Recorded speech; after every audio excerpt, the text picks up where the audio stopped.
Bonjour et bienvenue sur le podcast de Nature et Foi. Je suis Emma, infirmière et naturopathe. J'accompagne les personnes touchées par l'épuisement et la maladie à retrouver leur vitalité et à prendre soin de leur bien-être physique et mental de manière naturelle, tout en gardant leur cœur et leurs pensées en Christ. À l'approche de la Saint-Valentin, quoi de mieux que de parler des relations? Mais attention, ce podcast ne s'adresse pas seulement aux couples. Que ce soit avec votre partenaire, votre famille, vos enfants, vos amis ou vos collègues de travail, la clé fondamentale d'une relation saine et épanouie est la communication. Ainsi, mieux communiquer contribuera à votre bien-être social, personnel et professionnel et à celui de votre entourage.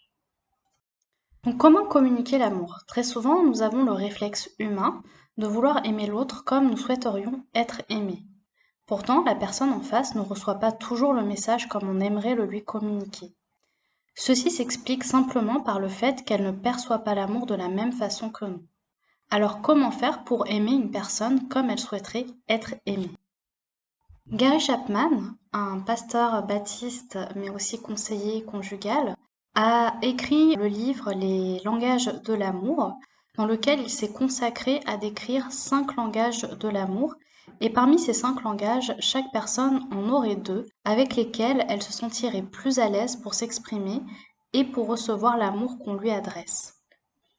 Apprendre à connaître le langage d'amour de l'autre, c'est chercher à lui apporter ce qui remplira son réservoir d'amour. De ce fait, il sera plus aisé d'approfondir et de préserver la relation. Donc voyons ensemble quels sont ces 5 langages de l'amour. Le premier langage que Gary Chapman décrit, ce sont les paroles valorisantes. Les personnes qui préfèrent ce langage ont le besoin de se sentir valorisées, encouragées et aimées par des mots d'affection, des paroles encourageantes, des compliments. En pratique, qu'est-ce que ça signifie? Eh bien, tout simplement de reconnaître les forces de la personne, l'encourager dans ce qui est important pour elle, être reconnaissant pour des choses qu'elle a réalisées, ou bien même la complimenter. Le deuxième langage de l'amour, ce sont les temps de qualité. Les personnes qui parlent ce langage aiment passer du temps avec ceux qu'elles aiment. L'activité importe peu, l'essentiel est de passer un moment de qualité en se consacrant entièrement à la personne qui les accompagne. En pratique, cela peut être inviter la personne à faire une activité qu'elle aime, prendre le temps de l'écouter, ou bien mettre en place un rendez-vous amoureux par semaine par exemple. Le troisième langage de l'amour que l'on connaît tous très bien, ce sont les cadeaux. Ce sont les personnes qui expriment et reçoivent l'amour en offrant et en recevant des cadeaux.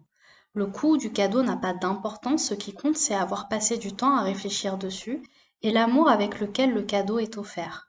En pratique, c'est offrir un cadeau qui pourrait faire plaisir à la personne ou un cadeau qui a été fabriqué avec amour.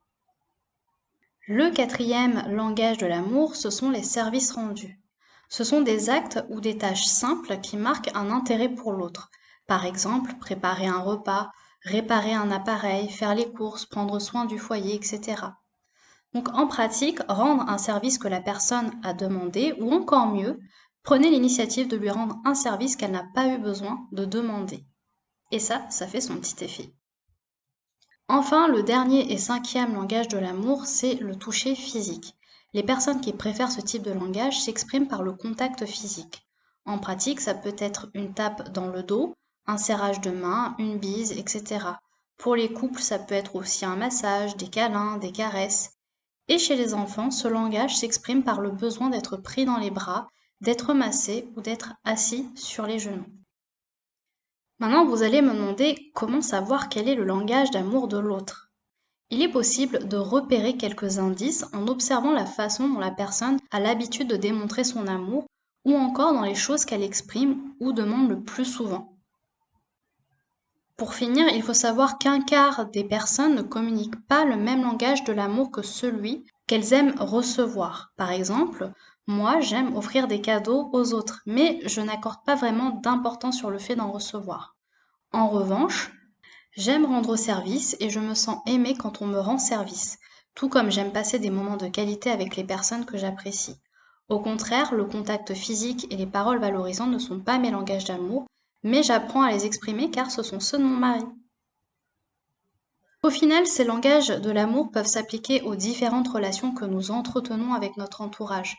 Que nous soyons en couple ou célibataires, la Saint-Valentin est aussi l'occasion d'exprimer notre amour envers nos proches et une invitation à les aimer comme ils aimeraient être aimés. Et vous, dites-moi en commentaire quel est votre langage de l'amour. Si vous souhaitez aller plus loin sur le sujet, je vous recommande les ouvrages de Gary Chapman. Donc il y a bien évidemment le livre Les 5 langages de l'amour, les actes qui disent je t'aime. Il y a aussi les langages d'amour des enfants, donc qui sont adressés aux parents pour mieux comprendre les langages d'amour des enfants. Il y a le meilleur des amis, donc les 5 langages de l'amour expliqués aux enfants. Celui-ci s'adresse aux enfants. Ensuite, pour aller plus loin dans le couple, vous avez les méditations quotidiennes pour le couple, un livre pour aimer et être aimé chaque jour. Pour les adolescents, vous avez les langages d'amour des adolescents, les actes qui disent je t'aime à nos ados.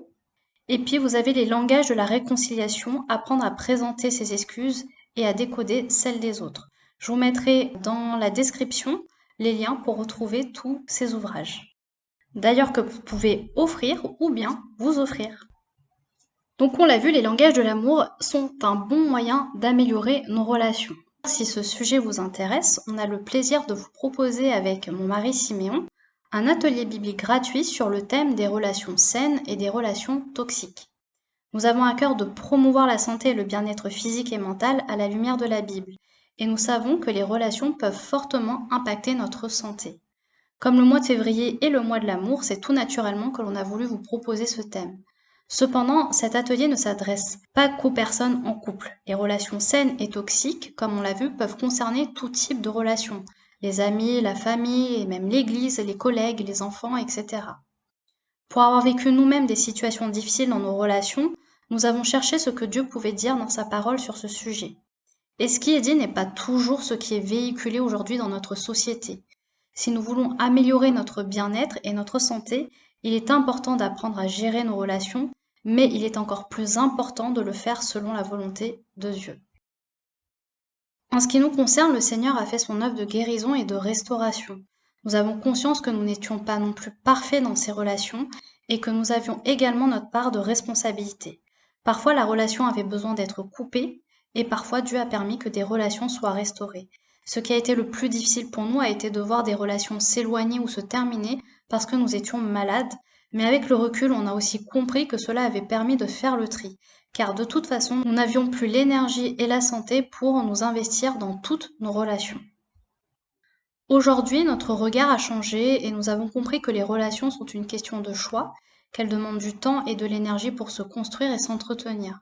On a aussi compris que certaines relations étaient seulement pour une saison. On a donc appris à mettre chaque relation à sa juste place. Alors ça ne s'est pas fait du jour au lendemain. Pour ma part, mon premier réflexe en réalité a été de m'isoler pour éviter de faire du mal aux autres et qu'on me fasse du mal.